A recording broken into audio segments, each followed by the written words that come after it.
Hi everyone, welcome. My name is Carla Duenas. I'm a registered dietitian with Baptist Health, and I'm here with T Squire, community manager at the Grow to Heal Garden. We're here to talk about composting, T. I have so many questions about this because I have actually wanted to start a composting bin. So can you share with us what is composting exactly? Okay, it's just the process of collecting organic matter and letting it decompose naturally, so it can create new soil and very highly nutritious soil for your garden. So it's kind of a holistic approach of using what you have at hand, and also at the same time being able to prevent all of this product from going into landfill. So on the nutrition side and on the environment side, Exactly. It's a benefit. I see that you have here some samples of what can we compost. What are some good examples that we can use from our kitchen? I know some foods are not the best, so can you guide us through that? What can I add to the compost? Sure. Well, first of all, you need a ratio of 70% brown or carbon matter, which would be things like cardboard, brown paper, coffee grinds, even tea bags, eggshells, that sort of thing. And then the remaining 30% would be your kitchen scraps, stems, peels, any, fruits that may have gone bad. Leaves. I see that we have this machine here. Yes, so this is a nice tabletop size composter that is really good, I would say, for a beginner, okay, because it's not very big, and you can just close this right here. Here. It closes like that. You open it up, and you start with your brown matter. And if you're like me, I buy a lot of things online, have lots of brown things that I usually otherwise would be throwing away into my trash.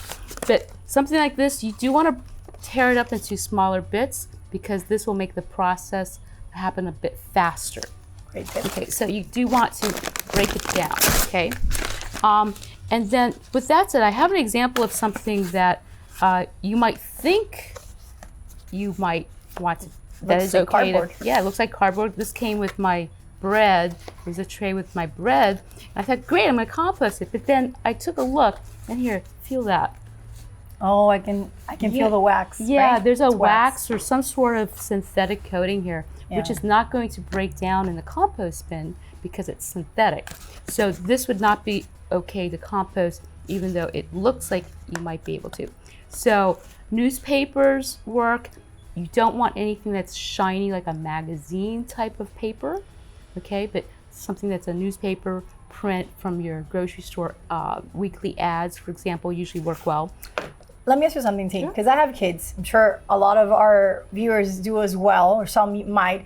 Or maybe we're just writing on a paper. How about the ink from the pens, the markers, crayons? Are we able to put that in the bin? Yeah, you should be able to do that as long as it's not heavy. Like I wouldn't, if they were using acrylic paint, for example, for art project, I wouldn't be putting that in there, but just regular ink or crayon should be fine. It's really that waxy paper that we want to avoid. Yeah. I see. Got it. Yeah.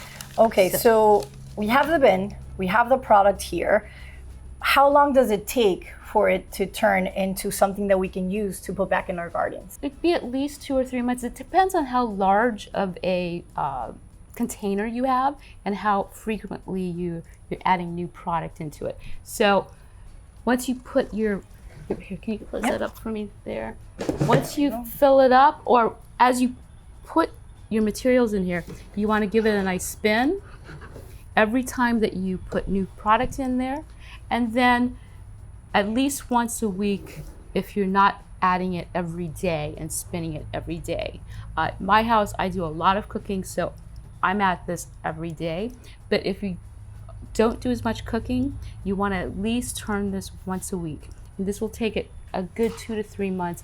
You'll know when it's ready when it looks like the richest, darkest, most beautiful soil you've ever seen. So that's how you know. Sounds great, T. I really love the idea of composting. It sounds like what we eat can feed our own garden. And that's Absolutely. a beautiful cycle. I think, I hope it motivates a lot of you to start it, to give it a try. And like T said, I'm gonna take myself too. Just start small with very few food scraps.